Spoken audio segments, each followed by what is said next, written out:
What is good, everybody? Man, it's your boy Jay in the building. We're back again with another video. Alright, so today, man, I just want to say, first of all, happy Super Bowl Sunday. You know, I'm not going to do too many videos today. So get this out, and we're going to enjoy the rest of our Sunday and get ready for the Super Bowl. But I do want to say, this video is representing the late, great Eddie Robinson, man. I want to say today is his birthday. Today, I want to say happy birthday to Eddie Robinson. You know, he was born, you know, February, today, 13th in 1919. I think he passed in April of 07.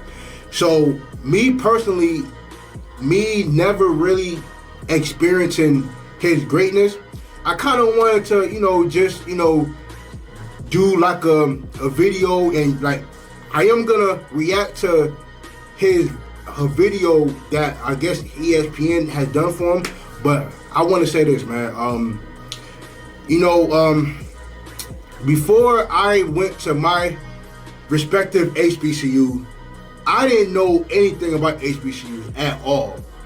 You know, me living in Mass, there are no HBCUs where I'm at. So I lived in Mass from, you know, from the time I was born to the time I moved, which was in 03, 04.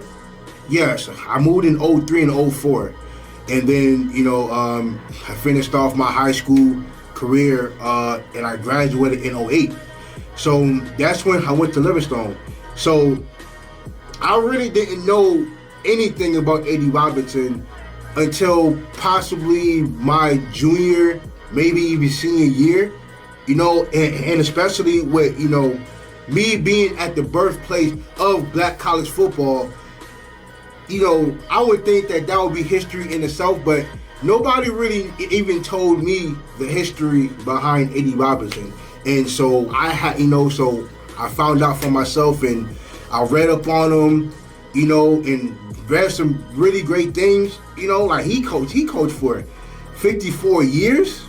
I know he coached from 41 to 42, and then took a break for a while, and then coached from 45 to 97, and had he was the winningest coach in college football history up until the coach from Minnesota took over. But he had over 400 wins, with I think 408 wins, I believe.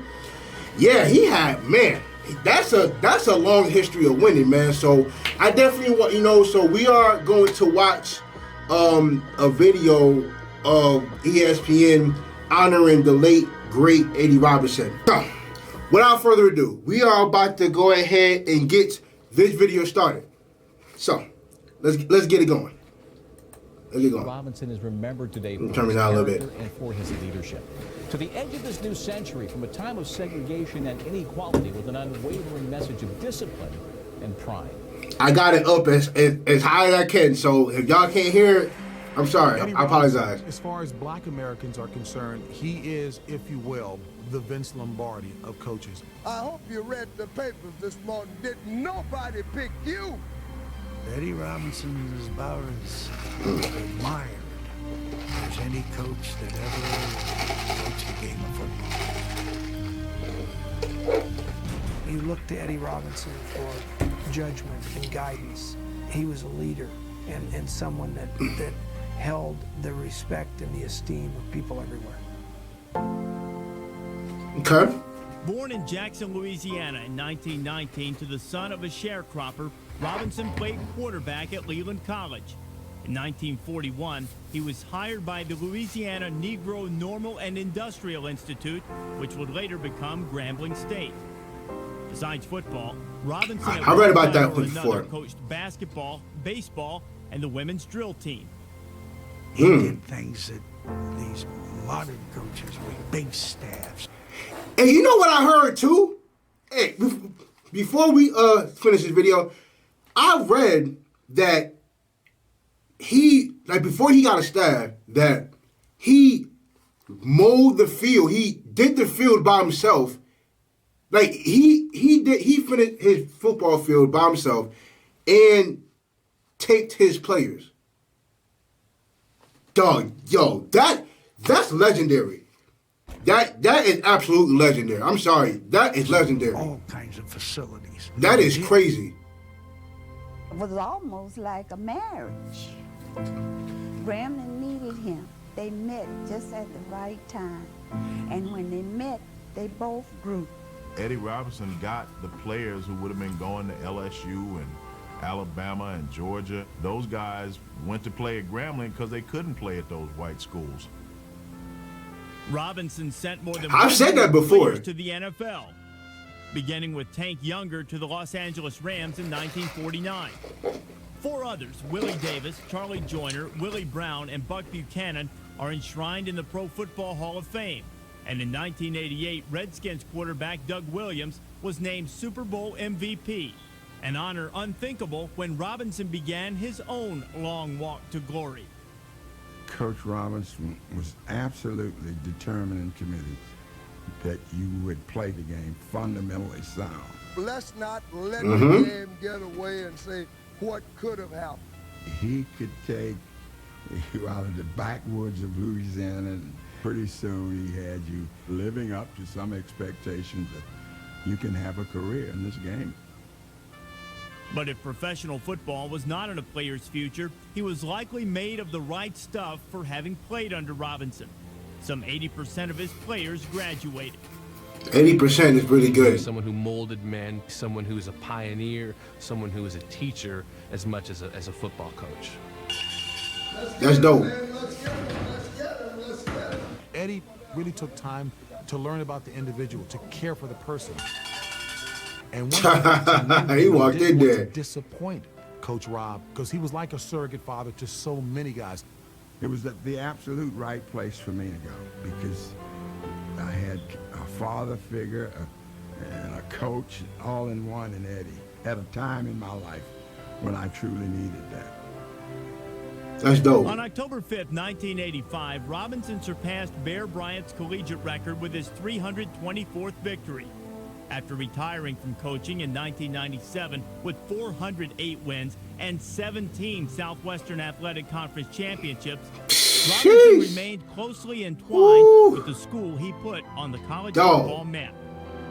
Eddie Robinson has to go down in the history of our nation as one of the great teachers, one of the great citizens, but more than anything else, Eddie Robinson has to be remembered as the all-time classic gentleman. And he coached at Grambling from before Pearl Harbor all the way through to Bill Clinton's second term. 408 victories, only 8 losing seasons in 55 years. And in his second season, Robinson's Grambling team was not just undefeated, they did not allow a single point. Now, all of that was on the field. What? The life of Eddie Robinson is remembered for much more than that. He passes away less than 2 weeks before we observe the 60th anniversary of Jackie Robinson's Major League debut. Todd Boyd is professor of critical studies at the University of Southern California. Todd, help us with the context of the time and the place, 1941 through the 40s and 50s, where Eddie Robinson was becoming this iconic coach. Well, you know, you look back in the 40s, 50s, 60s, I would say really up until the 1970s. In the South, college football was clearly very segregated. I mean, Alabama, Tennessee, Florida, Georgia, these places did not allow black players to play. But a guy like Eddie Robinson at a small black college took players from throughout the South, made them into great football players, in many cases made them into great men, working with limited resources in a segregated society. And he went on to become, for a long time, the winningest coach in the history of college football, having sent over 200 guys to the NFL. It's amazing. I mean, it's really amazing when you think about his legacy as a coach and ultimately as a man. Back during the And you know, I said something about this before, where like 1940s, 50s, 60s, when black players wasn't able to go to those big time schools, they would go to the HBCUs and they would dominate. I mean, they had dominant teams. And I did a video like months ago about the top 10 greatest HBCU dynasties. Like, there were a lot of dynasties. And there were a lot of NFL players, NFL Hall of Famers that came from HBCUs. So, you know, with Deion Sanders and Hugh Jackson coming to HBCUs, it just feel like that energy, like we're starting to get that energy from, you know, from how I would assume how it used to be from back then. So it's just real good to see. It's real good to see. This country was going through many convulsive changes. He was already an iconic coach at that point. There were a lot of voices raised in anger in this country, and at that point, he said, he told the New York Times in the 80s, I had to have a conversation with myself. I decided to become Eddie Robinson the American, to be Eddie Robinson the American, and not Eddie Robinson who spoke in terms of them and us. And that was not necessarily an easy thing for someone to say back in the 60s. Well, you're exactly right. I mean, the politics of the 60s were often very militant and very much interested in social progress. And not that Eddie Robinson was against those things, but he's a gentleman from a different era, from a different time. He's someone who found a place for himself in a segregated society. He made the best of it. Again, working with limited resources. He's a guy who took a stand, and his thing was making men. And I really think that's the legacy he leaves behind, is making men, not just football players, but men. Before college athletics was, you know, $1 billion industry on television, before any of these things we know now, Eddie Robinson in the 60s and the 50s and the 40s, he took a stand. Throughout his life, he took a stand. And I think, you know, the records he established, the players he sent on to the NFL, the reason we're here talking about him, it all speaks to the fact that he was a great American icon. And always, as you said, I'm proud to be an American. Professor Todd Boyd, we appreciate your time. In just a second, I'll be speaking with the man who succeeded Eddie Robinson at Grambling, the most valuable player, Super Bowl 22, Doug Williams. Doug Williams, what up? Continue in today's centerpiece, the pitch that Daisuke Matsusaka brings to the Bigs for the first time tomorrow. All right, let me see. Let me fast forward. Fast forward here. And for our daily program alert, I'll be speaking next with Doug Williams as we continue Outside the Box. So we're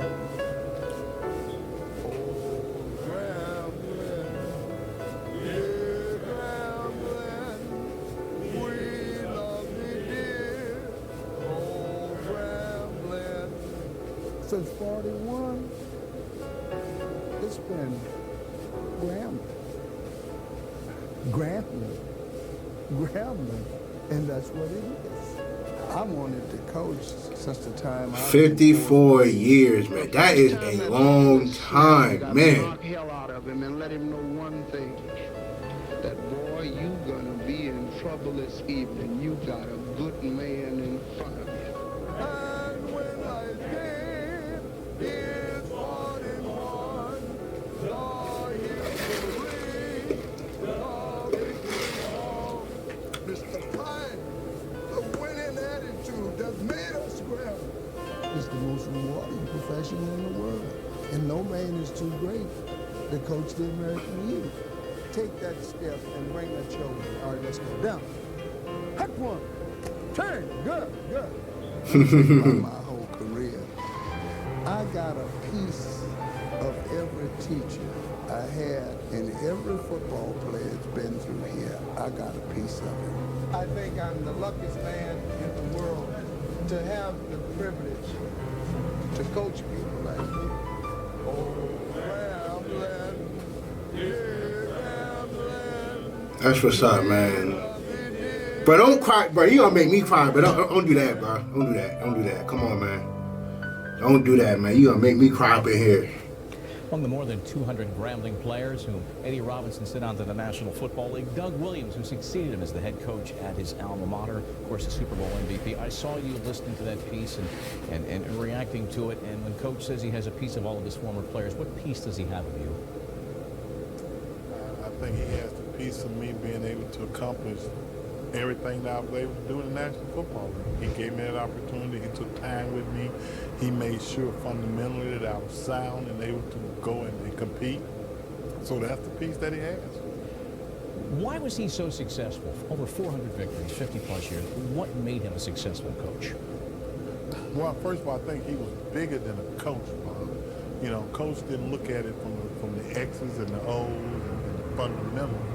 on the football field, but he did look at it from the fundamentals of real life and going out in America and understanding that there's no excuses. Just because you was a black young man, there was no excuse for you not being able to survive, being able to be successful, and do the things that you're capable of doing. He made sure we understood that. Was that the most important thing he imparted to you? Well, number one, that, be a competitor, in real life, not only on the football field, but when you go out there with your family, with your friends, let them know that, you can do whatever there is to be done, and don't make no excuses. And if you're around Eddie Robinson, believe me, I was fortunate enough to pick up so much for him, because you never saw him in a mode that it was a negative mode, it was a down mode. He just believed whatever that was to get done, he was going to get it done, and it kind of rubbed off on him. And I think that's what happened to me. Was there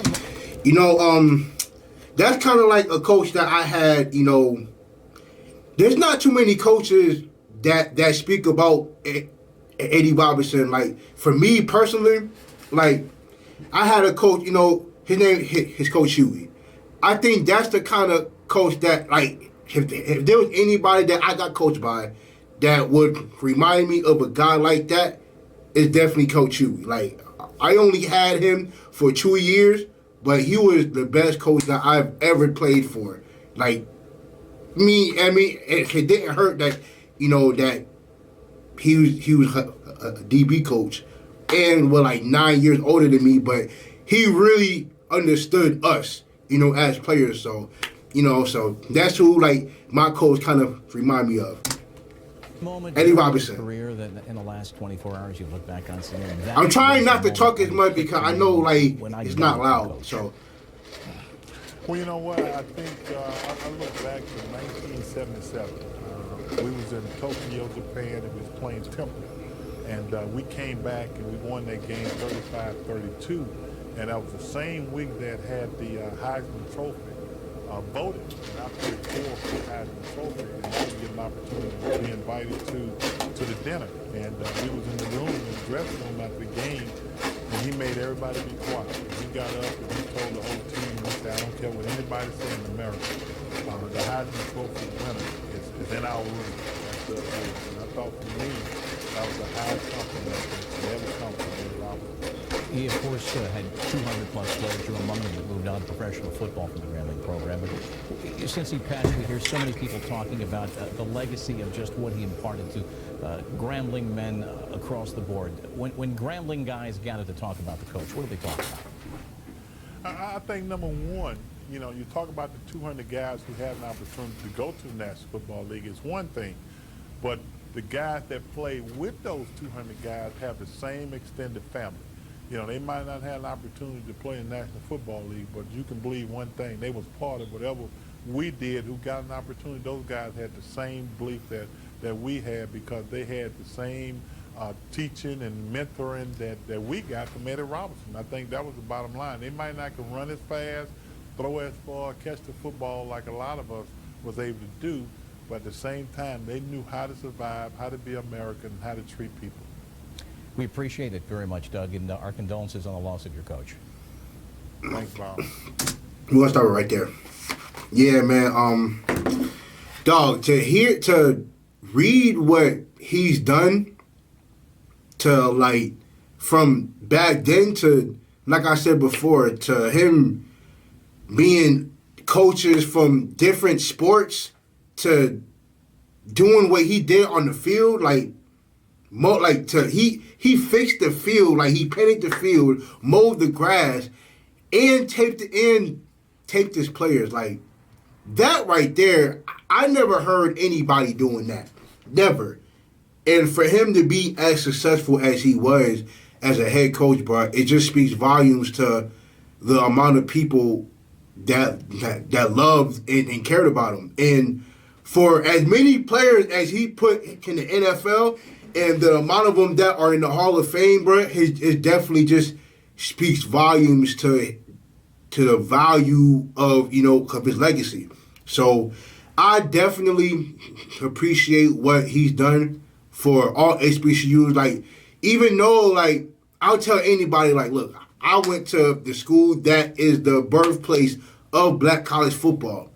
But black college football would not be what it is without Eddie Robinson. You know what I'm saying? So I definitely appreciate his legacy, and I hope that Hugh Jackson can carry on that legacy. And I do believe that he'll definitely bring some SWAC championships to Grambling. You know, hopefully if he stays long enough to, you know, for them to reach, you know, that goal. But I definitely am going to be watching back to see what Grambling does this year and for the foreseeable future. But Eddie Robinson, thank you. Thank you so much for the work that you've put in. You know what I'm saying? Like your work and your efforts, it would never go unnoticed. And I heard that there is a museum, the Eddie Robinson Museum. I want to see that too. You know what I'm saying? So shout out to Eddie Robinson. Shout out to the whole Grambling family, you know, and hopefully you guys will definitely have a good season, man. Eddie Robinson, rest in peace, man, and appreciate